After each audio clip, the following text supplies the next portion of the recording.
Well, the fight against blight has turned into a crackdown on landlords who live out of town and neglect their properties. A new law in Pottsville says those landlords must now have a building manager. And as Samantha Galvez tells us, that has renters feeling much safer.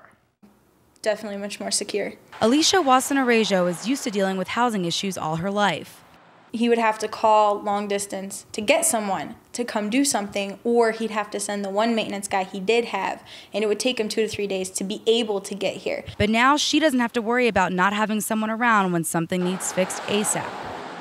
At City Hall's first regular meeting of the new year, Council held the final reading of an ordinance stating that all owners of rental properties for occupancy in Pottsville are required to appoint managers for their buildings and have proper insurance coverage if they live outside of a 20-mile radius. And the whole idea behind it is to ensure that our rental properties within the city are safe and they're up to code, and that the residents and owners understand what their responsibilities are to be, a good partner in the community. He says it's just a better way to manage the rental units for property owners who live far away. With over 2,000 rental properties in the city of Pottsville, residents will feel much safer, especially with the frequent rundown buildings like the one you see behind me.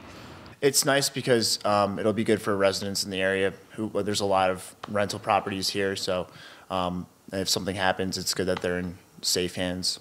The ordinance will come in hand whenever there's an issue like a leak or a fire and it needs taken care of right away. If it's too much trouble to appoint a local person to be responsible for their building, well, I guess that's a problem they're going to have to deal with. But for those renting properties, they feel much more at ease. It forces landlord and property owners to take responsibility. Person pays rent, they want that stuff to be covered. Samantha Galvez, News 13, Pottsville.